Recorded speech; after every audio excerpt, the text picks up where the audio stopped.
Buenas tardes, Dios les bendiga.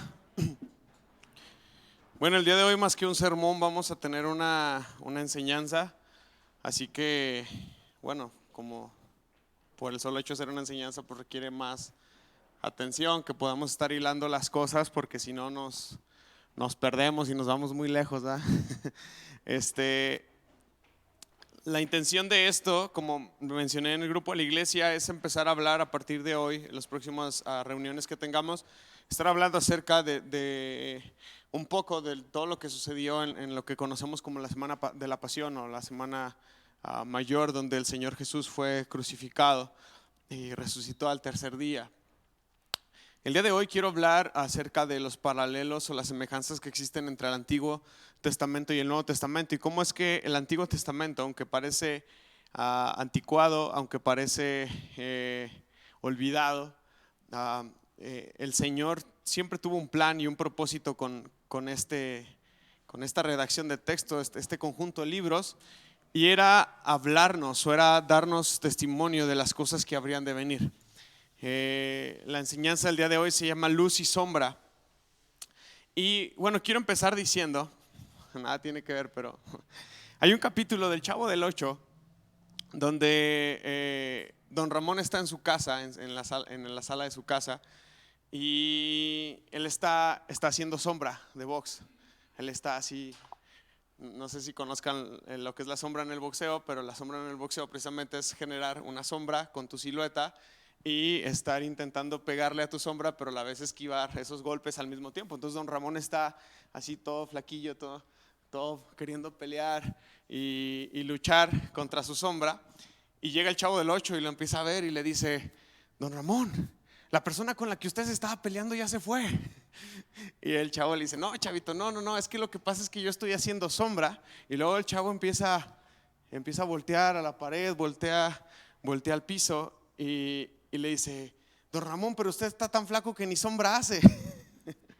Y bueno, es una escena chusca, pero la idea es hablar o reflejar acerca de lo que hace la sombra, ¿no?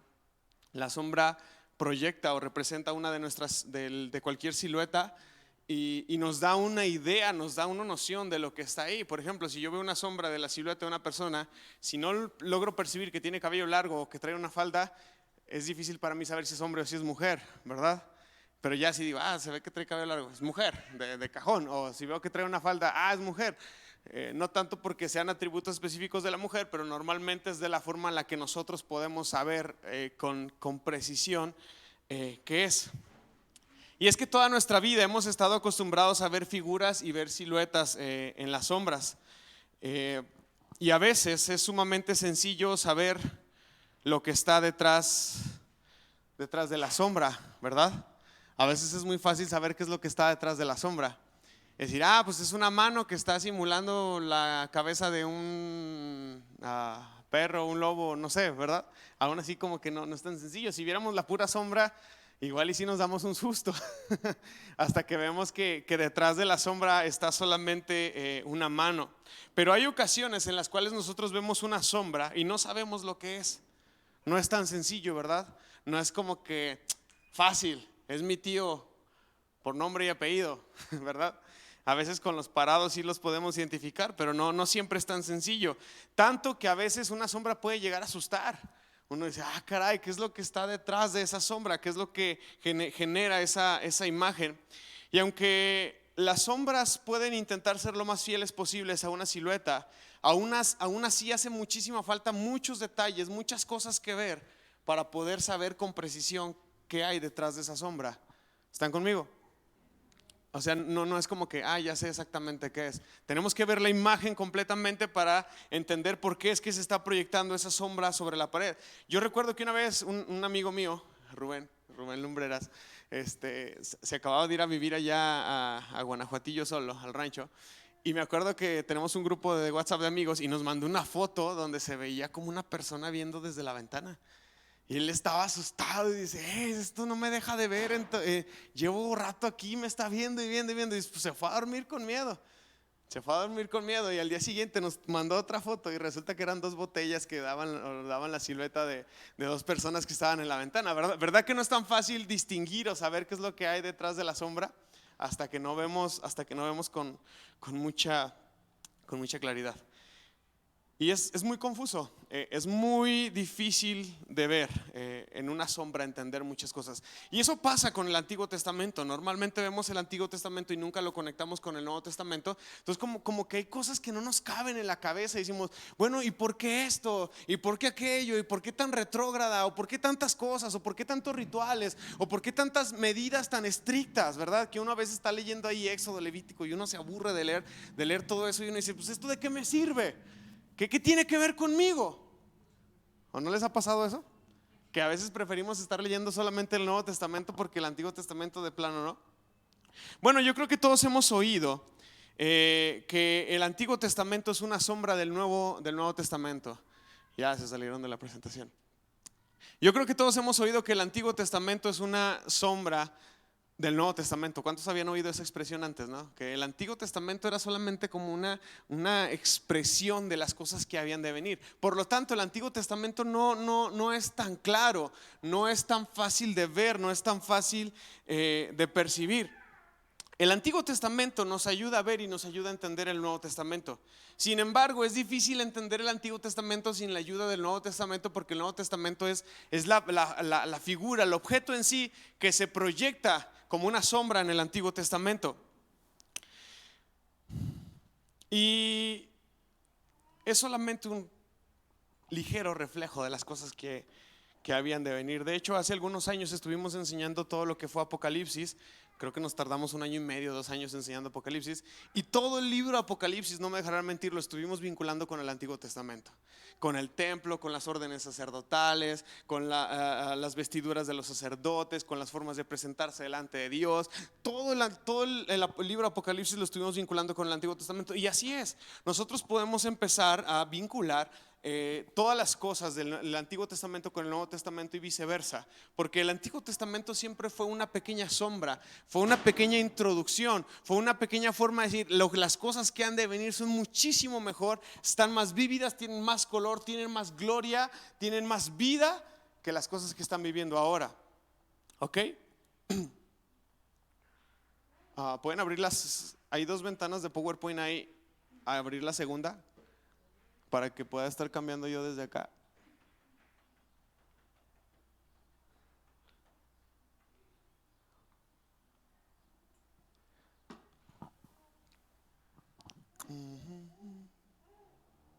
O si quieren cerrar el PowerPoint y lo vuelven a lanzar, por favor.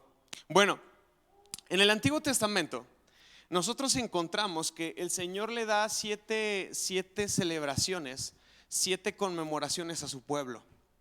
Hasta aquí están conmigo.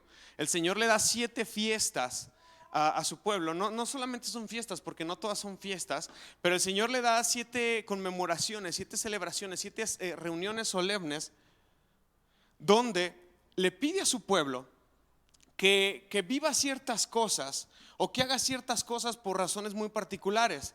Hemos cometido el error, y lo digo abiertamente y lo digo en voz alta, y espero que usted también, si está metido en este error, salga de ese error. Hemos cometido el error de pensar que estas fiestas son fiestas de los judíos nada más, o son fiestas de los hebreos, fiestas como la Pascua, como fiestas de pan sin levadura, como primicias, como la fiesta de las trompetas, como Yom Kippur, como la fiesta de los tabernáculos. Hemos llegado a decir, esas cosas nada tienen que ver con nosotros. ¿Cuántos han pensado eso alguna vez? Pues déjame decirle que tiene que ver todo con nosotros y tiene que ver todo con el Señor Jesucristo particularmente. Jehová le dio 7 fiestas a su pueblo, fiestas que el Señor Jehová le dijo a su pueblo, las vas a celebrar perpetuamente. No vas a dejar de celebrarlas nunca. A partir de ahora que yo te doy estas fiestas, tú vas a empezar a celebrarlas perpetuamente. Y es importante aclarar que estas fiestas nacieron en el corazón del Señor, no en el corazón del pueblo. Es el Señor el que visita al pueblo y el Señor le dice al pueblo, ustedes me harán estas fiestas, no al revés. No fue el pueblo así como, hoy es un día bonito como para recordar esto, vamos a instituirlo. No, el Señor le pide al pueblo que celebre estas fiestas. Por lo tanto, no son fiestas hebreas, no son fiestas judías, son fiestas del Señor. Ahora, las fiestas de Israel, las fiestas del Señor son infinitamente más importantes que cualquier otra celebración de cualquier cultura. Son más importantes fiestas que a veces ni siquiera deberíamos celebrar, pero que a veces la gente celebra, como el día del amor y la amistad, que realmente no es el día del amor y la amistad, es el día de un santo que ni siquiera es santo, pero pues lo andan celebrando.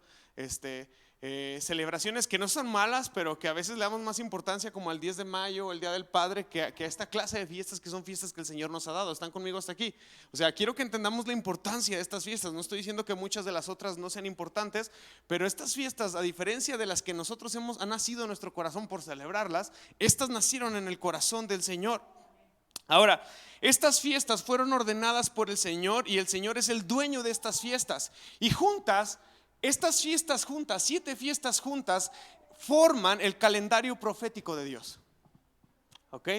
Dios instituyó estas fiestas para darnos a conocer las cosas que habrían de venir.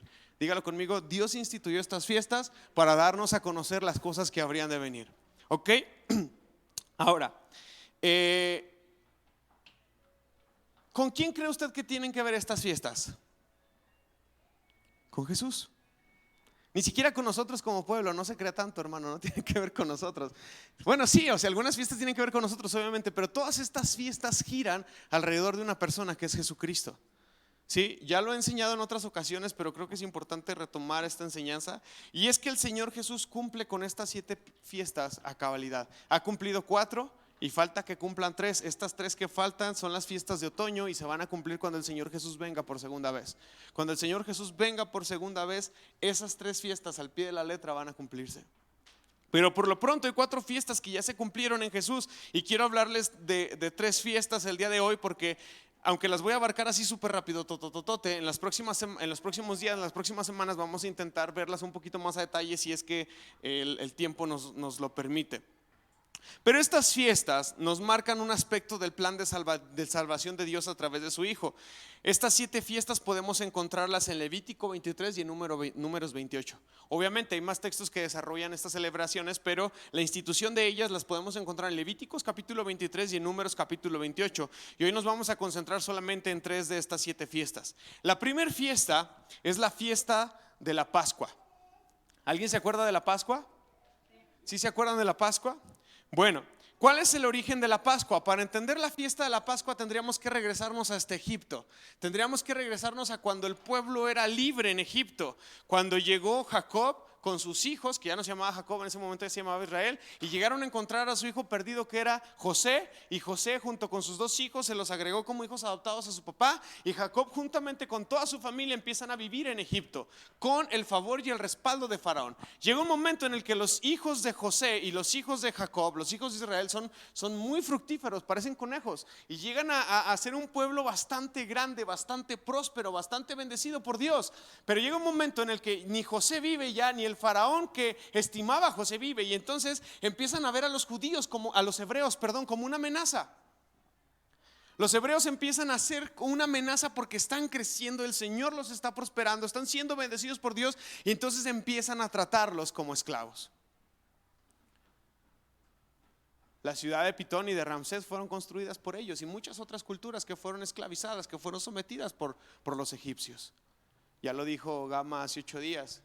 Los egipcios eran una civilización que estaba arrasando con todo, no nada más con los hebreos, pero como nada más vemos la historia desde la Biblia, pues pensamos que eran los hebreos los únicos esclavos ahí, pero habían más.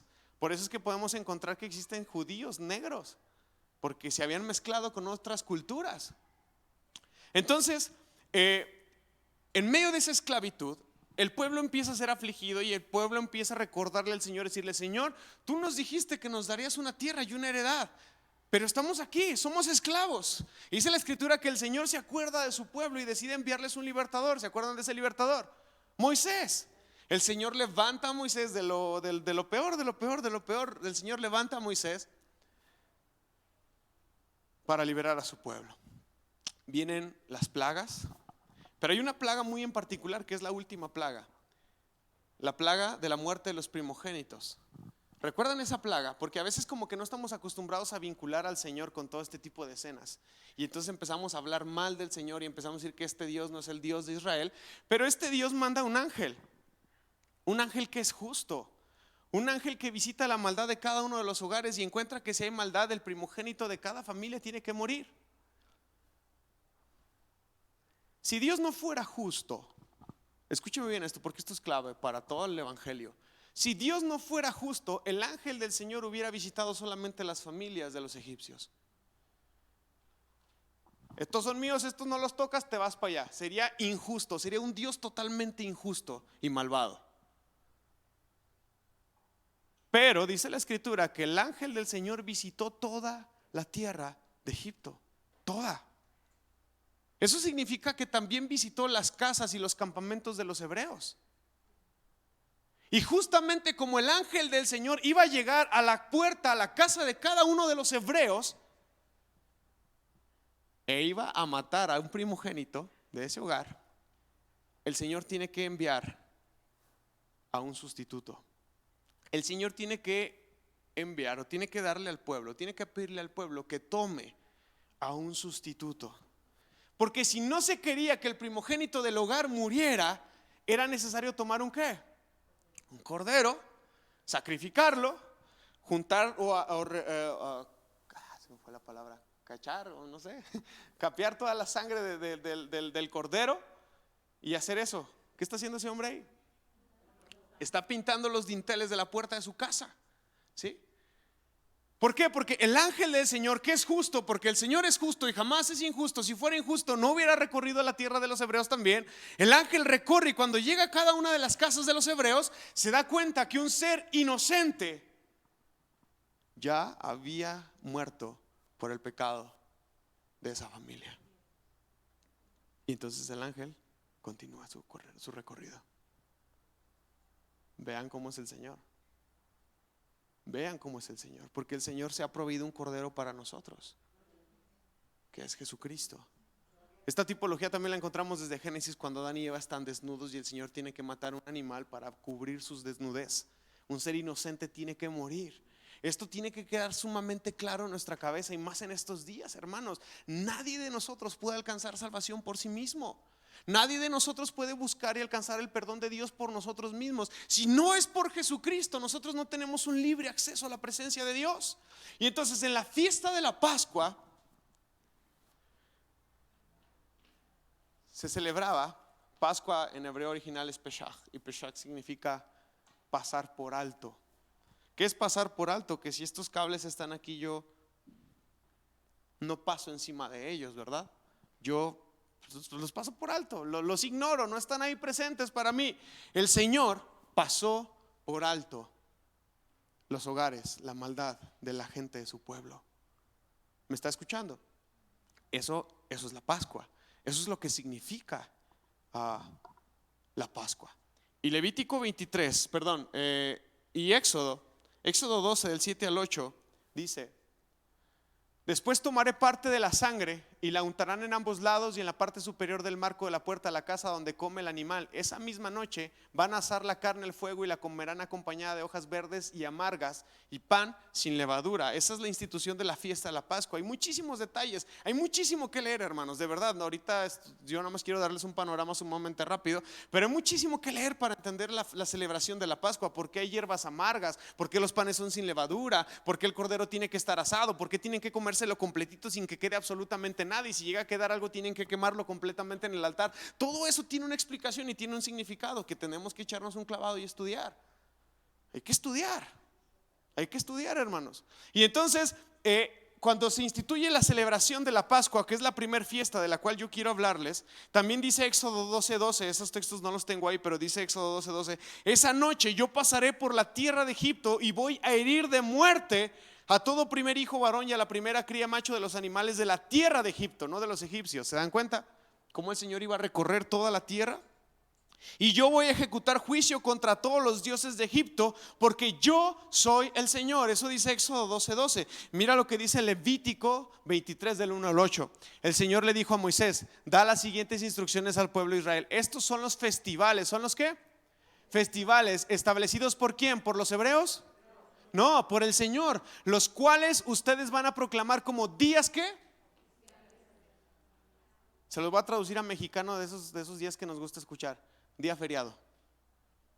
Ponga atención a esto porque esto es clave para entender lo último con lo que quiero encerrar la enseñanza de hoy.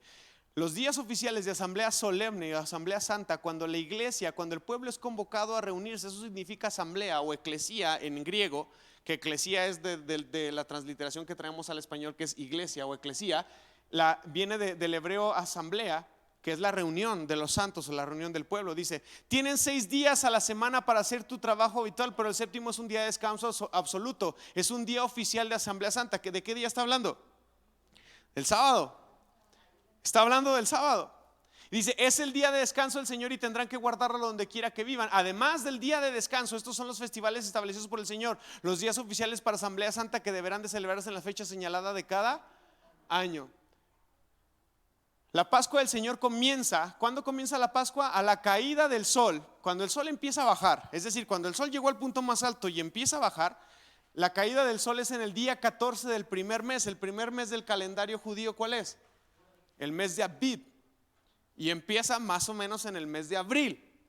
Es decir, ellos están iniciando, sí, ya iniciaron, ellos están iniciando año, el calendario hebreo, el calendario judío. Al día siguiente, el día 15, bueno, aquí dice, la Pascua, ¿cuándo se va a celebrar? El día 14, dice, y al día siguiente, el día 15 del mes, el día que sea, pero al día siguiente, es decir, el día 15, van a comenzar a celebrar el festival de los panes sin levadura. Este festival es en honor al Señor y continúa por 7 días. Durante este tiempo tendrán que preparar el pan que coman sin levadura. Y el primer día del festival, ¿cuándo? El primer día del festival, es decir, ¿qué día? El día 15. El 15, no el 14. El 14 es el día de la Pascua. El día 15 inicia el pan sin levadura. Dice, el primer día del festival, todo el pueblo va a dejar de ¿qué? El trabajo habitual y van a celebrar un día ¿qué? Oficial, un día feriado de asamblea santa. Hay que prestar atención en eso, pero ahorita les explico por qué. Y durante 7 días van a presentar ofrendas especiales al Señor. Al séptimo día nuevamente el pueblo va a dejar ¿qué? Todo su trabajo habitual para celebrar un día ¿qué? Oficial de asamblea santa.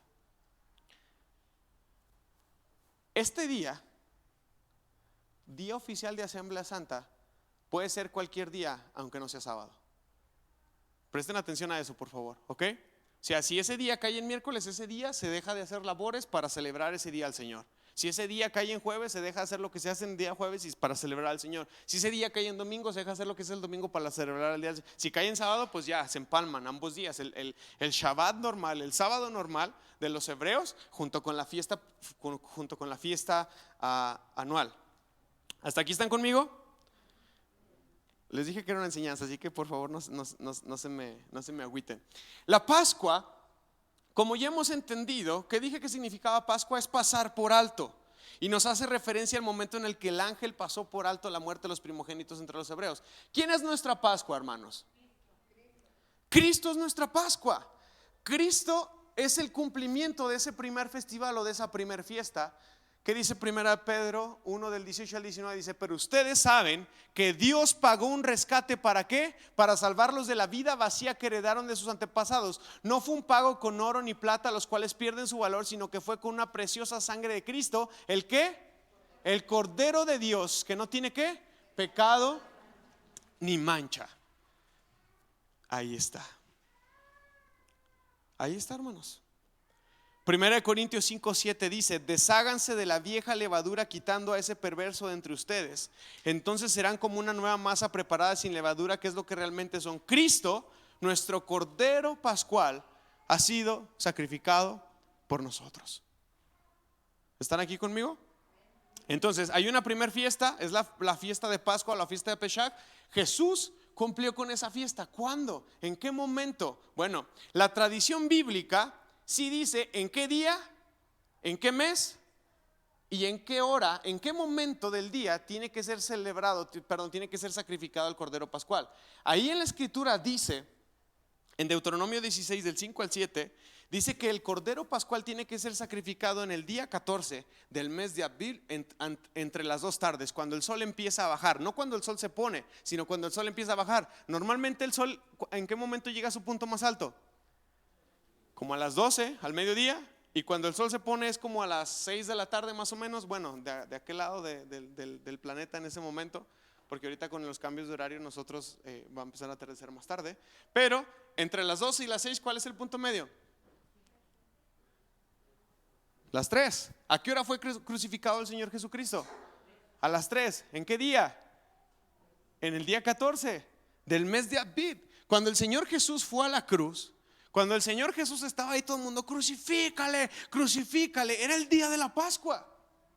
Ese era el día de la Pascua. Y el momento en el que el Señor Jesús llega a la cruz y suspira y exhala y entrega su espíritu, adivina qué hora era. La hora en la que el Cordero Pascual tenía que ser sacrificado. El Señor Jesús cumplió con todo esto al pie de la letra. ¿Por qué? Porque Jesucristo es el Cordero de Dios que quita el pecado del mundo. Hay varias cosas proféticas, quiero mencionar solamente algunas para que entendamos que Jesús fue ese Cordero Pascual. Mira, por ejemplo, Éxodo 12:8 dice que el Cordero debería de ser comido con hierbas amargas. Quiero preguntarte, ¿qué tan amargo fue el sufrimiento de Jesús? Poquito. Le pusieron una inyección letal y no sintió nada y ya quedó muerto. ¿Verdad que no? Fue un sufrimiento terrible. Y Éxodo 12:8 dice que la Pascua tenía que comerse con hierbas amargas. Ese es el propósito de comer las hierbas amargas. Hermano, a veces estamos tan acostumbrados a comer solamente lo que nos gusta y solamente lo que nos apetece, que nos olvidamos de esta clase de cosas, que a veces el Señor le dice, tienes que comer hierbas amargas, porque las hierbas amargas te van a recordar cuán amarga fue tu estancia en Egipto, cuán doloroso y cuán difícil fue ser un esclavo y ser oprimido. Otra de las cosas interesantes, hay muchísimas, ¿no? Pero otra de las cosas interesantes, en Éxodo 12:46 dice que ningún hueso del Cordero Pascual tenía que ser quebrado, porque el Cordero que iba a ser sacrificado tenía que ser un Cordero perfecto. ¿Se acuerdan de eso? No sé si lo han leído, que cada sacrificio que se le tenía que dar al Señor tenía que ser perfecto en todos los sentidos. Pregunta, ¿a Jesús le quebraron las piernas al igual que a los otros dos ladrones? ¿Verdad que no? ¿Hubo algún hueso quebrado en Jesús? Ni uno solo. Y sí se los iban a quebrar, pero llegó un momento en el que dijeron, ya, déjalo, ya está muerto. Es increíble todo eso. Salmo 34:20 dice, Él guardará todos tus huesos y ninguno de ellos será quebrantado. Y Juan 19:36, hablando específicamente de Jesús, dice, esto sucedió para que se cumpliera la escritura, no sería quebrado hueso suyo. Mira, Juan el Bautista en Juan 1:29 dijo que cuando él vio a Jesús, él dijo, miren, el Cordero de Dios que quita el pecado del mundo. Juan estaba profetizando quién era Jesús. Efesios 1:7 dice que Dios es tan rico en gracia y en bondad que compró nuestra libertad. Fíjate, el Señor es tan rico, tan rico, tan rico que se dio el lujo de comprar nuestra libertad con la sangre de su Hijo y así poder perdonar nuestros pecados. ¿Cuándo se cumplió la fiesta de la Pascua en Jesús? Pues cuando Él estaba ahí en la cruz. Cuando Él estaba crucificado, cuando Él estaba viviendo los últimos momentos de su vida, ahí se cumplió la fiesta de la Pascua. Hay muchísimos detalles, hermanos, que hay que ver, pero obviamente, como les digo, no podemos detenernos tanto. La segunda fiesta que encontramos que va pegada a la fiesta de la Pascua. ¿Cuándo dijimos que celebraba la Pascua? El día 14. ¿Cuándo celebraba la fiesta de los panes sin levadura? Al día siguiente, el día 15. Justamente, luego al día siguiente iniciaba una fiesta, que es fiesta de los panes sin levadura, y esa fiesta dura 7 días. 7 días la gente tenía que comer pan sin levadura. Mira lo que dice Éxodo 12 del 15 al 17. Perdonen que la letra esté muy chiquita. Dice, durante 7 días tendrán que preparar sin levadura todo el pan que coman. El primer día del festival, o sea el día 15, ustedes van a quitar ¿de qué? De sus casas todo rastro de levadura. Cualquiera que coma pan con levadura en esos 7 días del festival va a quedar excluido de la comunidad de Israel. Fíjense qué delicado era comer pan con levadura en aquel entonces. ¿Por qué? Porque tiene un simbolismo. No porque sea malo comer con levadura, sino que se estaba celebrando, se estaba conmemorando algo muy particular. Versículo 16, el primer día del festival y también el séptimo, todo el pueblo va a celebrar un día ¿qué? Oficial de asamblea ¿qué? Santa, es decir, un día feriado, como ya se los dije, ¿verdad? Dice, está prohibido hacer cualquier tipo de trabajo en esos días excepto para la preparación de alimentos. Celebren el festival de los panes sin levadura porque les recordará que este mismo día yo los saqué de sus grandes multitudes de la tierra de Egipto. Ese festival será para ustedes una ley perpetua. Celebren ese día de generación en generación. ¿Qué significa la fiesta de los panes sin levadura? La fiesta de los panes sin levadura tiene varias interpretaciones o significados que se le pueden dar así muy, muy cercanos. Y uno de ellos es que la fiesta de los panes sin levadura les iban a recordar que Dios los sacó rápidamente a los israelitas de Egipto. También representa el hecho de que ellos tienen que limpiarse o despojarse de toda levadura, que según Corintios la levadura es pecado. Pero también la fiesta de los panes sin levadura nos habla una cuestión tipificada y profética acerca de la muerte de Jesús. ¿Ok? Ahorita voy a intentar abarcar todas estas cosas. Pero la fiesta de los panes sin levadura es una imagen que nos representa el sacar el pecado o el apartar el pecado de nuestra vida, pero también nos habla acerca de la sepultura de Jesús. ¿Ok? Ahorita voy a intentar explicarlo rápidamente. Pero esta fiesta es la fiesta del Antiguo Testamento. La fiesta de los panes sin levadura era una sombra de las cosas que habían de venir. ¿Cuál es el caso real? O el caso en el que se cumple es el caso de Jesús, cuando Jesús muere. ¿Qué dice 1 Corintios 5 del 7 al 8? Dice: desháganse de la vieja levadura, quitándose ese perverso de entre ustedes. Entonces serán como una nueva masa preparada sin levadura, que es lo que realmente ustedes son. Cristo, nuestro Cordero Pascual, ha sido sacrificado por nosotros. Por lo tanto, celebremos el festival no con el viejo pan de perversidad y maldad, sino con un nuevo pan de sinceridad y de verdad. ¿Están aquí conmigo?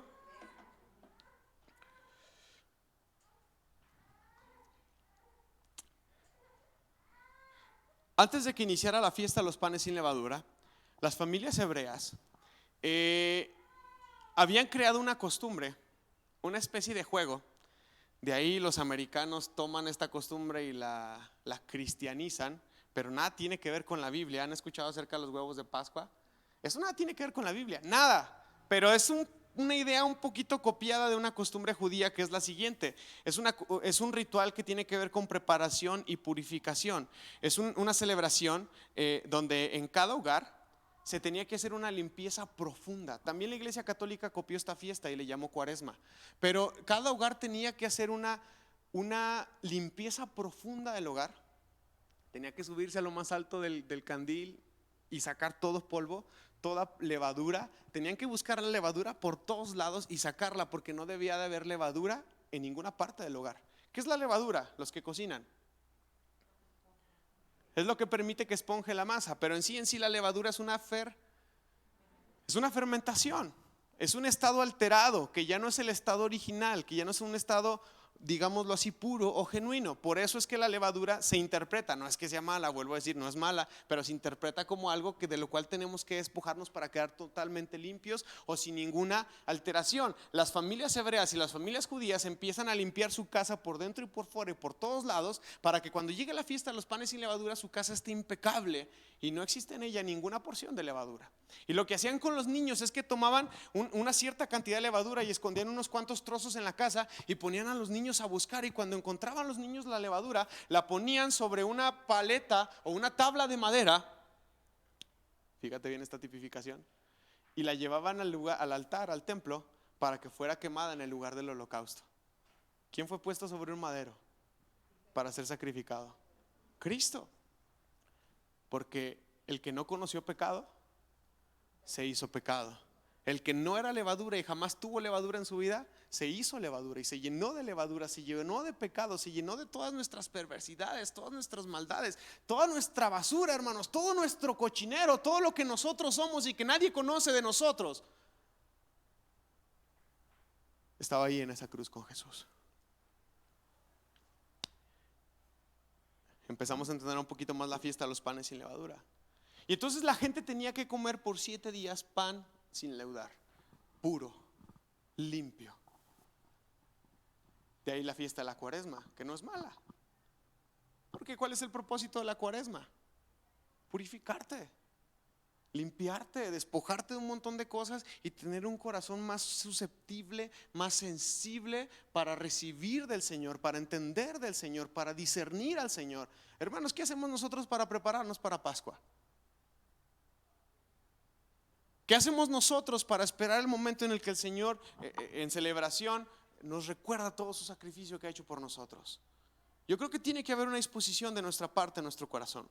Ahora, dentro de esta fiesta había 15 pasos, perdón, dentro de este ritual de limpieza de la casa y todo el rollo. Cuando cocinan los panes sin levadura, pues se parecen como unas galletas saladitas, como seccionadas así delgaditas que no esponjan.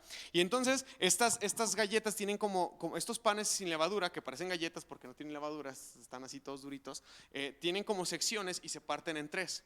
Entonces toman el pan sin levadura, lo parten en tres, y la parte de en medio la sacan, la envuelven en lino y la entierran por 3 días y 3 noches. Y al tercer día, después del tercer día, la tercera noche, lo sacan en memoria de la redención que el Señor ha hecho, de lo que fue como desechado, despojado, y luego lo sacan y lo pueden comer. ¿A qué nos recuerda esto? Alguien que estuvo en la tumba 3 días y 3 noches, ¿verdad que sí?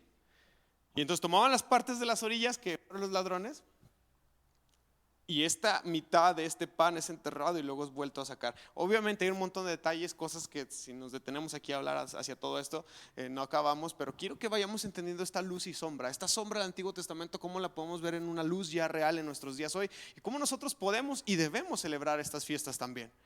Porque tienen que ver con nosotros, tienen que ver con nuestra salvación, como nos enseñó Gama hace 8 días. No somos un pueblo apartado, somos el mismo pueblo. No podemos ir allá ellos y acá nosotros, porque no hay un Dios de 2 pueblos. Efesios dice: de ambos pueblos hizo uno, ¿verdad? Bueno, Jesús es el pan sin levadura.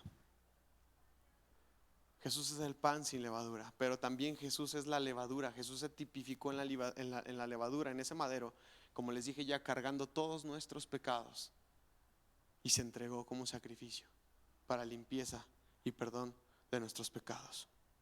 Vamos por la tercera fiesta. Es la fiesta de las primicias, o la fiesta de las gavillas. ¿Qué es una gavilla? Es el racimo de los granos, así completo, y se presentaba delante de Dios como una ofrenda, como una primicia. ¿Alguna vez tú has celebrado primicias de algo? De tu cosecha, de tu trabajo, de tu salario, de tu producción. ¿Alguna vez has tenido el corazón para darle al Señor esa primicia de lo primerito que haces? Mira lo que dice acerca de las fiestas de las primicias, Levítico 23, del 9 al 11, dice: entonces el Señor le dijo a Moisés. Seguimos en Levítico 23, se fijan, ya estamos en la tercera fiesta, llevamos 2. ¿Cuál fue la primera? Pascua. La segunda, panes sin levadura. Y los panes sin levadura es exactamente un día después de la Pascua, el día 15. ¿Cuándo es la fiesta de las primicias? Vamos a ver. Entonces el Señor le dijo a Moisés: da las siguientes instrucciones al pueblo de Israel. Cuando entren en la tierra que te doy y recojas la primera cosecha. ¿Quién hizo esto acá en América? Los americanos, el día de Acción de Gracias. Lleva al sacerdote el primer manojo, la primer gavilla de tu primer cosecha de grano, y al día siguiente del día de descanso. ¿Cuándo? Este día de descanso se refiere al descanso semanal. ¿Cuándo es el descanso semanal de los judíos? El sábado. ¿Cuál es el día siguiente? El domingo, el primer domingo. O sea, aquí no dice al cuarto día, al quinto día, al séptimo día. No, dice al primer día después del día de descanso, el sacerdote va a levantar ante el Señor, la va a levantar ante el Señor a fin de que sea aceptada. ¿A qué? ¿Al favor de quién? Al favor de quien está dando la gavilla, a favor de quien está dando la primicia. Interesante, ¿no?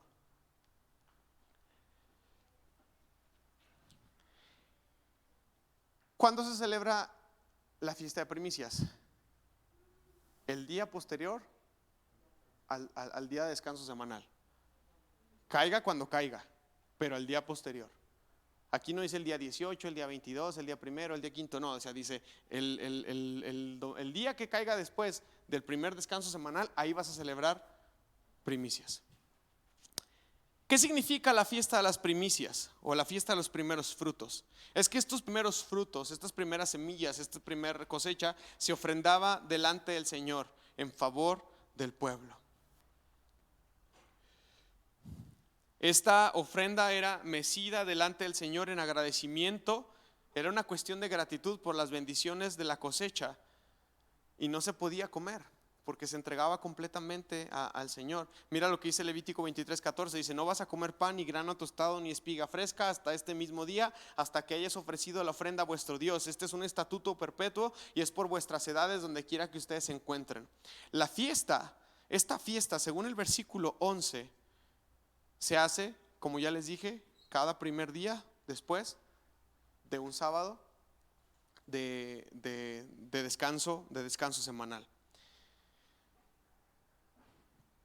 Estos primeros frutos, hermanos, son una imagen de la resurrección de Jesús, como el primero de la resurrección, como la primicia que va al Padre. Mira lo que dice 1 Corintios 15:20, dice: mas ahora Cristo ha resucitado de los muertos. ¿Y qué dice?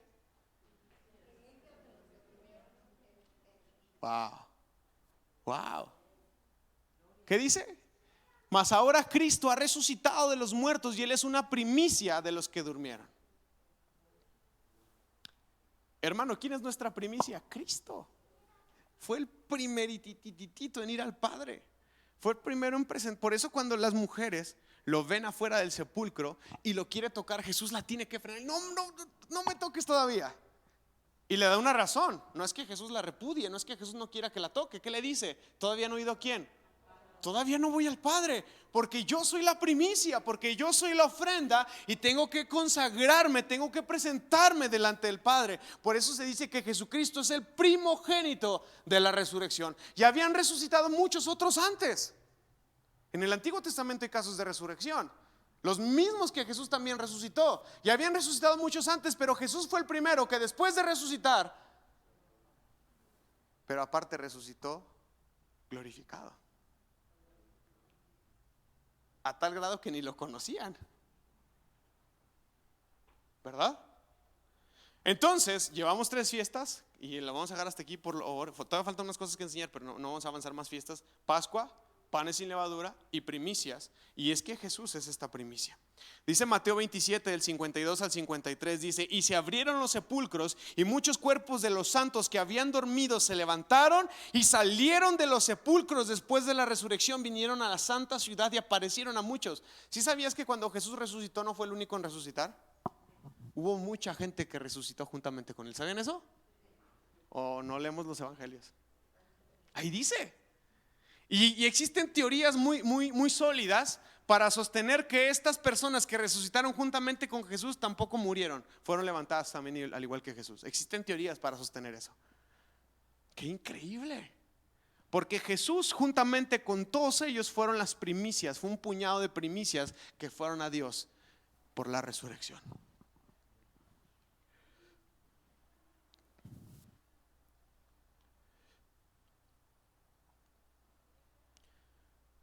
Primera de Corintios 15:20 dice: mas ahora Cristo ha resucitado de entre los muertos y es primicia de los que durmieron. Porque ya que la muerte entró por un hombre, también por un hombre vino la resurrección de los muertos.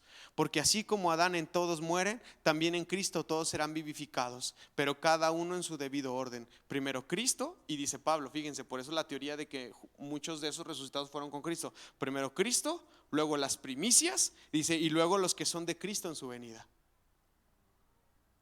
De ahí sale esta postura. Y Romanos 11:16 dice algo precioso. Dice: si la primicia es santa, también lo es toda la masa. Aleluya. Y si la raíz es santa, también lo son todas las ramas. Por eso es que en Levítico le dice: no vas a comer y no vas a consumir del fruto de tu tierra hasta que sea presentado y sea aceptado delante de Dios. Porque hasta que se santifica esta primicia, hasta que se santifica esta gavilla, el resto de tu cosecha va a ser santificado. Y es increíble que si el Señor ha tomado por justo a Jesucristo y lo ha tomado por santo, Él también nos tomará a nosotros por justos y por santos, no por nuestra obra y nuestros méritos, sino por Jesucristo. Aleluya. ¿Cuándo se cumple? Pues aproximadamente entre los días 15 y 17 del mes de abril. O sea, es difícil saber porque ya les dije que esta fiesta siempre es el primer día después del día de descanso semanal. ¿Ok? Ahora sí voy a empezar a complicarles la cabeza un poquitito. Porque todo esto nació con el deseo de hacerles saber que el Señor Jesús, el día en el que murió, hace 2000 años, no murió en viernes. Y voy a explicar por qué. Mira lo que dice este texto, Mateo 12, 38 al 42. Un día, algunos maestros de la ley religiosa y algunos fariseos se acercaron a Jesús y le dijeron: Maestro, queremos que nos muestres alguna señal milagrosa para probar tu autoridad. Fíjate, queremos que nos demuestres que tú eres quien dices que eres. Queremos que nos pruebes que tú eres el Cristo, que tú eres el enviado de Dios. Versículo 39, Jesús le respondió: solo una generación maligna y adúltera exigiría una señal milagrosa. No está mal pedir señales, hermanos, pero el asunto es que estos hombres ya habían visto muchas señales. Muchas señales. Y por eso es que Jesús casi se les pone al tú por tú. Dice, porque les dice: la única señal que yo les voy a dar va a ser la señal del profeta Jonás. Versículo 40. Así como Jonás estuvo en el vientre del gran pez durante ¿qué? ¿Cuánto? 3 días y 3 noches, el Hijo del Hombre estará en el corazón de la tierra durante ¿qué? ¿Quieren que yo les pruebe que soy el Cristo, que soy el enviado de Dios, que soy el Hijo de Dios, que soy el Mesías? Pues la señal que yo les voy a dar es que yo voy a estar en la tierra 3 días y 3 noches. Si el Señor Jesús murió en viernes, noche del viernes, ahí va una noche. Día del sábado, ahí va un día. Noche del sábado, ahí van 2 noches. Día del domingo, ahí van 2 días. ¿Cuadra? ¿Les cuadra? ¿Hay 3 días y 3 noches ahí? No hay. Y si decimos que Jesús murió en viernes, entonces Jesús no es el Mesías del cual él estaba hablando. ¿O sí? No, porque la señal que Jesús dijo que iba a respaldar que él era y que él es el Mesías, el Cristo, el enviado de Dios, es que él iba a estar dentro del gran pez durante 3 días y durante 3 noches. Entonces la pregunta es: ¿cuándo murió Jesús? Y la Biblia nos lo dice, nada más que estamos tan acostumbrados a leer la Biblia desde nuestro occidente, desde nuestra cultura occidental, que no entendemos la Biblia en su contexto real. Primer dato importante que hay que considerar para entender lo que voy a explicar. Número 1, el calendario hebreo no es solar, es lunar. Para empezar, ¿qué significa esto? Nosotros regimos nuestro tiempo en base a un calendario solar, es decir, cuando la Tierra le da una vuelta al Sol, ahí hay un año, ¿verdad? Los hebreos no hacen eso. Los hebreos rigen su tiempo cuando la luna le da una vuelta a la Tierra. Ellos así miden su tiempo, mes con mes, es lunar, no es solar. Por eso es que nunca, año con año, cae en el mismo día la celebración de la Pascua. Jamás va a caer en el mismo día, porque no es coincidente un calendario con el otro. El solar con el lunar no es coincidente. ¿Están conmigo hasta aquí? Por eso es que uno dice: caray, pero el año pasado la Pascua fue el 1 de abril y ahora es el 20 y tantos y el próximo año va a ser el 15. No es coincidente porque los calendarios son totalmente distintos. El tiempo se mide distinto. Número 2, y elemento importante para también entender y medir el tiempo: los hebreos, los judíos, los israelitas, su día inicia cuando el sol se pone. Es decir, a las 6 de la tarde, si ya oscureció, ya empezó el día siguiente. Nuestro calendario marca el cambio de día a la medianoche. Pero en nuestra medianoche, cuando nosotros ya cambiamos de día, ellos al menos ya llevan 6 horas por adelantado. ¿Verdad que sí? Ok, esto también es sumamente importante, porque en los días de Jesús, en los tiempos de Jesús y hasta el día de hoy, entre hebreos y judíos el tiempo se mide de esa manera y no de otra. ¿Ok? Ahora sí vamos a ver si cuadran los días de la muerte de Jesús. Pero que no se les olvide este texto: la señal de que Jesús es el Mesías es que él tuvo que estar en la tumba, en la tierra, 3 días y 3 noches. Aquí hay un diagrama. Quien quiera se lo mando por WhatsApp para que lo estudie y lo analice. Está lleno de citas y detalles, datos curiosos. Cronología bíblicamente correcta del Mesías: muerte, sepultura y resurrección. ¿Están conmigo? Ok, aquí está día martes, día miércoles, día jueves, día viernes, día sábado y día domingo. Y estos días están basados en el calendario hebreo. El día martes inicia con la noche y termina con el día. El día miércoles inicia con la noche y termina con el día. El día jueves inicia con la noche y termina con el día. Y así sucesivamente, porque ellos miden el calendario de una forma muy distinta a la nuestra. ¿Ok? ¿Hasta aquí están conmigo? Bueno, vamos a desglosarlo un poquito más. ¿Ustedes han leído el texto de la entrada triunfal a Jerusalén en los evangelios? Al menos si los leen en Mateo y en Lucas, al menos si los leen en Mateo y en Lucas, y a partir de ahí se agarran leyendo, el mismo texto les va a ir diciendo a la mañana siguiente, al día siguiente, porque faltaban 2 días para la Pascua, y el día de la Pascua, y al día siguiente, y al día siguiente. Ustedes pueden leer los evangelios de Mateo y de Lucas y van a caer en cuentas que es exactamente como está aquí. El problema es que a veces no leemos con mucha atención, ¿verdad que no? ¿Cómo decimos que Jesús murió en viernes? Porque lo típico es decir, ay, es que las mujeres tenían la urgencia de que Jesús fuera a la cruz porque el día que venía después era el día de ¿qué? De descanso. Y como es un día de descanso, los muertos no pueden estar exhibidos en una cruz. Entonces hay que enterrarlos rápidamente. Y entonces decimos, ok, si es un día de descanso, el descanso es el sábado, entonces Jesús murió en viernes. Y entonces las mujeres vinieron a buscarlo después del día de descanso que es sábado y encontraron a Jesús un domingo. Entonces Jesús murió en un viernes. Esa es la lógica que todo el mundo usa, ¿verdad que sí?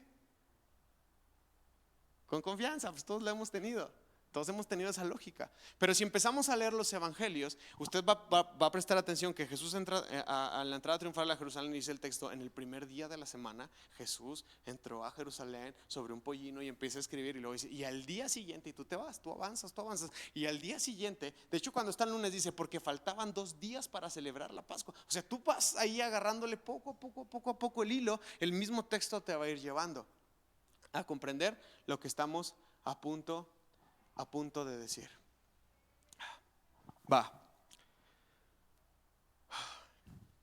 Jesús entra a la entrada triunfal a Jerusalén, domingo. Al día siguiente, el lunes, a Jesús le lavan los pies con aceite. ¿Se acuerdan que la gente se enoja y dice, ¿cómo es posible que este frasco de alabastro? Y Jesús dice, esta mujer está haciendo lo que nadie de ustedes ha hecho. Y esta mujer está empezando a ungirme ya porque yo estoy a punto de morir. A mí en 2 días me van a matar y esta mujer está haciendo lo que nadie de ustedes ha pensado en hacer por mí. Es increíble, hermanos, porque aún los discípulos ahí se están resistiendo. No, Señor, no vayas. Y si es necesario, nosotros peleamos por ti. Nadie le ha caído el 20 de que Jesús tiene que morir, solamente esa mujer. Y por eso Jesús dijo, de aquí en adelante lo que esta mujer hizo va a ser recordado para siempre. Precioso, ¿no? Bueno, si tú lees ese texto, luego dice al final de esa porción, dice, porque a los 2 días era la celebración de la Pascua. El día martes, Jesús va a Jerusalén, voltea las mesas del templo, hace su lamento sobre Jerusalén. Jerusalén, Jerusalén, tú que matas a los profetas y apedreas a los que te son enviados. ¿Cuántas veces quise matar a juntar a tus hijos como la gallina junta sus polluelos, pero tú no quisiste? Ese mismo día, martes, el Señor Jesús lanza Mateo 24, 25, 26 y 27. Todo lo que habla acerca de los fariseos, que sepulcros blanqueados, y empieza a hablar acerca de las señales de antes del fin y todo eso. Ese martes, recuerden que ellos, el día inicia con la noche y termina con el día. Entonces justamente cuando todo eso termina, cuando la noche se aproxima de ese día, el Señor Jesús les dice a los discípulos, vayan a un lugar, van a encontrar un hombre con estas características, díganle que el maestro quiere celebrar la Pascua con él. Y pregúntenle que dónde vamos a celebrar la Pascua. ¿Han leído ese texto? ¿Se acuerdan? Eso está sucediendo justamente aquí, en el día del día martes, para celebrar esa noche, es decir, cuando comienza el día miércoles, para celebrar lo que conocemos como la última cena. Un detalle curioso, y a ver si hay tiempo de explicarlo el jueves: Jesús no tomó la Pascua, porque Jesús era la Pascua. Cuando Jesús está con sus discípulos en la última cena, cuando Jesús está ahí con ellos para conmemorar la última cena, el pan y el jugo, acabamos de ver que que la Pascua es un cordero. ¿Qué tiene que ver el pan y el vino con el cordero? Nada. Pero esa comida, esa cena, lo que conocemos como la última cena, o lo que le hemos llamado como Santa Cena, no sé si esté bien dicho o mal dicho, porque solamente era un simbolismo, pero lo que conocemos como última cena era una cena que los sacerdotes sí tenían que comer como preparación, porque ellos el día miércoles, el día de la Pascua, iban a andar en friega, hermanos, en friega, sacrificando animales para todo el pueblo. Ellos no iban a tener tiempo de comer ni descansar. Entonces ellos anticipaban la celebración de la Pascua con panes sin levadura y con vino, porque al día siguiente ellos iban a andar a gorro, hermanos, trabajando. Entonces Jesús, al final del día martes, ya cuando se pone la noche para amanecer el día miércoles, Jesús toma la última cena con ellos. Esa misma noche Jesús le lava los pies a sus discípulos. Esa misma noche Jesús sale de ahí camino al Getsemaní. Esa misma noche Jesús empieza a orar. Esa misma noche Jesús le pide a sus discípulos que oren con él. Esa misma noche Judas se aparta y lo entrega. Esa misma noche Pedro corta una oreja. Todo pasa esa misma noche. Esa noche, hermanos, imagínense qué intenso fue ese día. Esa noche es cuando Jesús lo llevan. Me encantaría predicar de esto algún día. Cuando a Jesús lo llevan al patio del sumo sacerdote para juzgarlo injustamente, para encontrarlo culpable de algo, de lo que fuera, pero había que matarlo. Todo pasó en esta noche cuando el día miércoles está comenzando. Jesús es arrestado, o Yeshua, como le quieran llamar. Y entonces el día miércoles, durante el día, ¿están conmigo? Cuando el día miércoles ya está por terminar, a las 3 de la tarde el Señor Jesús es puesto en una cruz. Bueno, desde antes, como desde mediodía, y a las 3 de la tarde es cuando él ya muere. ¿Están conmigo hasta aquí? ¿En qué día? En día miércoles. Miércoles a las 3 de la tarde. Ahora, Jesús muere, su espíritu exhala y el cuerpo del Señor es reclamado para ser puesto en un sepulcro bajo el argumento de que al día siguiente era día de ¿qué? De descanso. Si este día miércoles es el día 14 del mes de Abril, al día siguiente era el día 15, y el día 15 ¿qué pasaba? Iniciaba la fiesta de los panes sin levadura, y el primer día de la fiesta de los panes sin levadura, cayera el día que cayera, se tenía que hacer un ¿qué? Un día feriado, un Shabbat. Es que bueno, este también es culpa de nuestro lenguaje. Sábado, que es Shabbat, pero Shabbat no es sábado, Shabbat es descanso. Por eso se le llama Shabbat a cualquier día de descanso, porque Shabbat es descansar. Me estoy explicando. Nosotros hacemos como una especie de transliteración y le llamamos sábado, pero la realidad es que Shabbat es descanso. Y este jueves para los judíos en aquella ocasión fue un día de descanso, porque era el día 15 del mes de Abril y era el primer día de la fiesta de los panes sin levadura. Entonces toman a Jesús y dicen: no podemos permitir que nuestros muertos estén exhibidos en un día de descanso.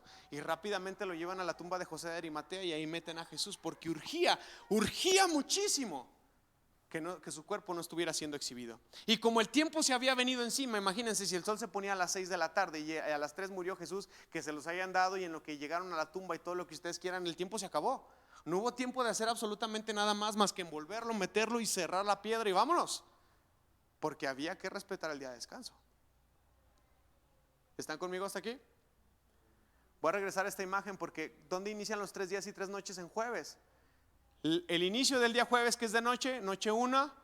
La noche del viernes, el inicio del día viernes, que es de noche, noche 2. Y la noche del sábado, que es el inicio del día sábado, noche 3. 3 noches y los días 1, 2 y 3. 3 días y 3 noches. ¿Ok? Preguntas interesantes. ¿Por qué las mujeres no fueron a ungir a Jesús en el día viernes si se supone que el día viernes era un día que no era de descanso?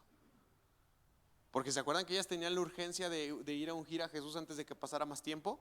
No podían esperar, así que estaban ansiosas porque amaneciera, porque en cuanto saliera el sol ya era un día, primer día de la semana, y ya era lícito hacer lo que fuera necesario hacer.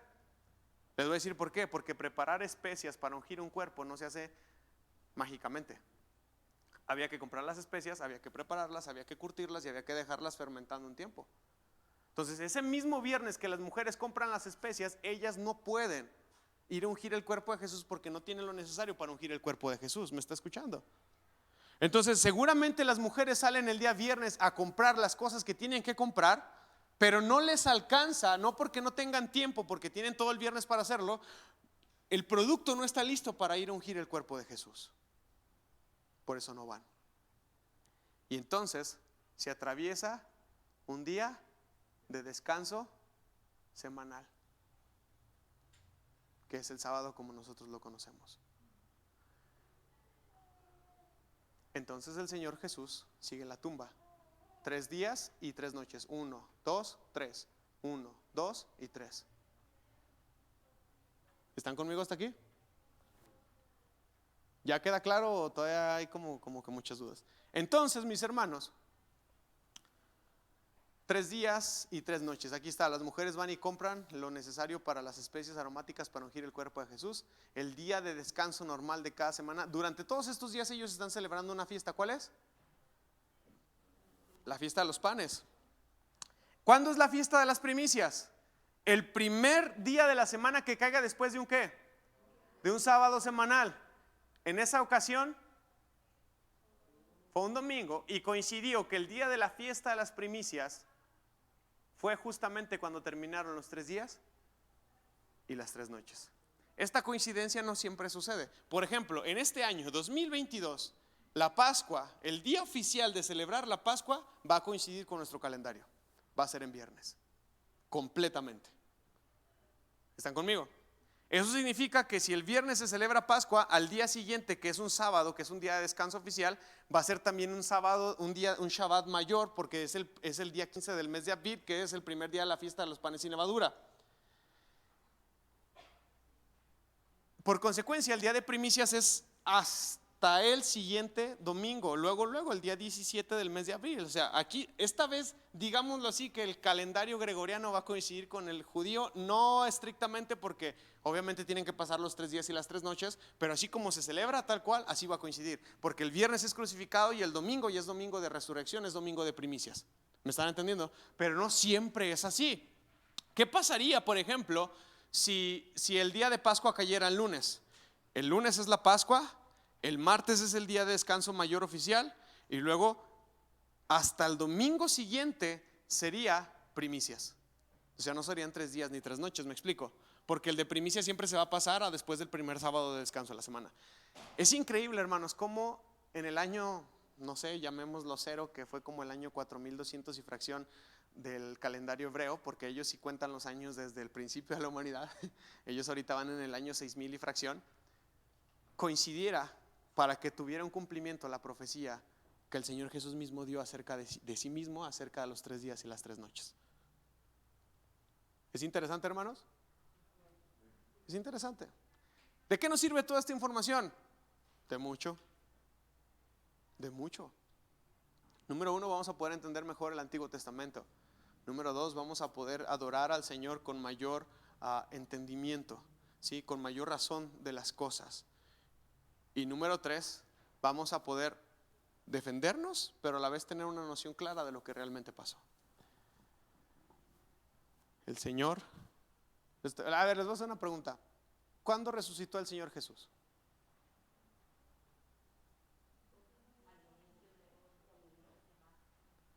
Al inicio del domingo. ¿Pero cuándo? ¿Aquí cuando el sol empezó a salir o cuando el sol se puso?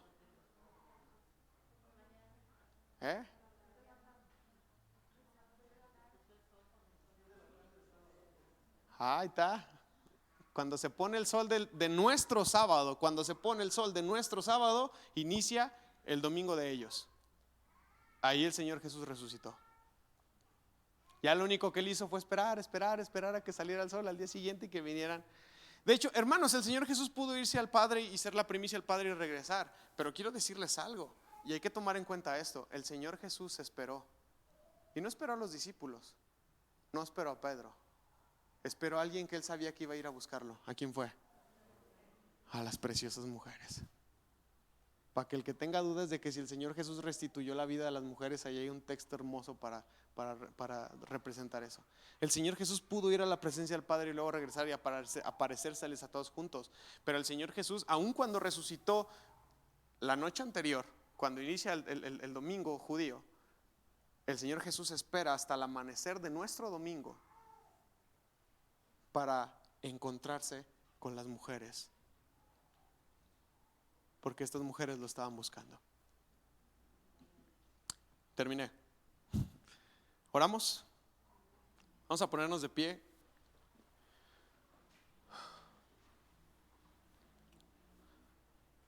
Señor, te damos gracias porque podemos aprender. Te damos gracias porque todo esto permite que tu palabra no sea pisoteada. Todo esto permite que podamos ver y comprender que eres perfecto, que no te equivocas y que lo que has dicho que iba a hacer fue y seguirá haciendo. Gracias, Señor, porque estos tiempos de aprendizaje nos permiten ver que todo mensaje, aún el punto y la coma, aún las instrucciones más pequeñas como que los huesos del cordero no iban a ser quebrados, se han cumplido al pie de la letra. Señor, nos ha faltado mucho por ver, mucho por entender, mucho por aprender. Sin embargo, aquí seguimos. Déjanos seguir creciendo, déjanos seguir aprendiendo. Y Padre, ponemos en tus manos este tiempo, la vida de la iglesia, Señor, rogando que tu Espíritu, quien da entendimiento, quien da luz, guarde y selle esto en nuestros corazones. Gracias por la oportunidad y el privilegio de celebrar esto juntamente contigo. Ayúdanos a hacerlo con el corazón. Ayúdanos a entender que Cristo es nuestra Pascua, que Cristo es nuestro pan y que Cristo es nuestra primicia delante de ti, Señor. Ayúdanos a entender, Señor, que podemos tomar de ti y recibir de ti, Señor. Y ayúdanos sobre todo a discernir y a comprender el gran amor con el cual tú nos has amado. Porque desde el principio de los tiempos, desde el principio del mundo, tú preparaste esto, Señor. Tú preparaste esto para nosotros, Señor. Y de verdad, Señor, me asombra, Señor, con cuánto detalle, Señor, con cuánta atención, con cuánto cuidado, Señor, has velado para que cada una de estas cosas se cumplan. Gracias, Señor, porque esto también es una muestra de tu amor, porque tú no haces las cosas al aventón ni al ahí se va. Gracias, Señor, porque tuviste cuidado hasta del más mínimo detalle y podemos verlo al estudiar, podemos darnos cuenta al analizar la Escritura y podemos recibir tu amor. Señor, Pablo dijo que la multiforme sabiduría de Dios era responsabilidad de nosotros, la iglesia, darla a conocer a los principados y a las potestades. Y yo te ruego, Señor, en esta tarde que abras nuestros ojos, abras nuestros oídos y nuestro corazón para discernir tu multiforme sabiduría y seamos capaces de proclamarla a otros. En el nombre de Jesús, amén y amén.